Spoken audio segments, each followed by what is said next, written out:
मेरठ शहर के एक छोटे से गांव में राम और उसका परिवार रहा करता था। राम एक छोटा बच्चा था। कुछ दिनों के बाद राम की माताजी का देहांत हो गया। वह दुखी रहने लगा तो उसके पिता ने अपनी दूसरी शादी कर ली।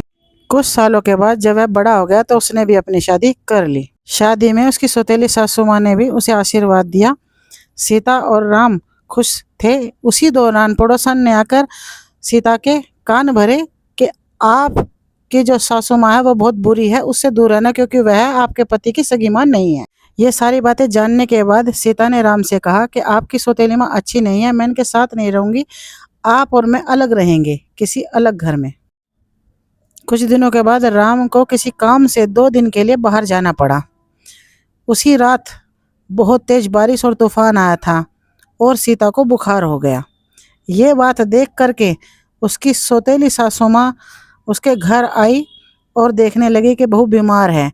वह लैंटर्न लेकर दौड़ी दौड़ी डॉक्टर साहब के घर गई। जाकर डॉक्टर साहब से कहा कि मेरी बहू की बहुत ज़्यादा तबीयत खराब है, कृपया कर मेरे साथ चलिए। इस पर डॉक्टर साहब ने मना कर दिया कि नहीं, तूफान और बारिश बहुत तेज़ है, मैं नहीं जा पाऊँगा, और अगर जाना भी पड़ा तो मैं इस जाने के डबल पैसे लूँगा। तब औरत के पास पैसे नहीं थी तो उन्होंने अपना कंगन निकाल कर डॉक्टर साहब की ओर कर दिया और वह डॉक्टर को लेकर बहू के घर आ गई।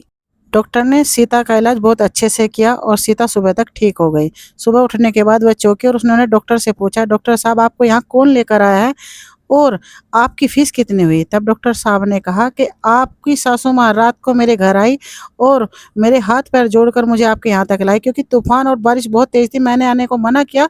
तब उन्होंने अपना हाथ का कड़ा निकाल कर मेरी ओर किया, जो कड़ा आपके ससुर की आखिरी निशानी उनके पास थी। और यह देखकर बहू भावुक हो गई और अपने सासू के गले मिलकर रोने लगी। इस हादसे से बहू को यह सबक मिला कि पड़ोसियों की बात नहीं माननी चाहिए और हर सौतेली माँ बुरी नहीं होती। उसके बाद वे तीनों एक साथ खुशी खुशी रहने लगे।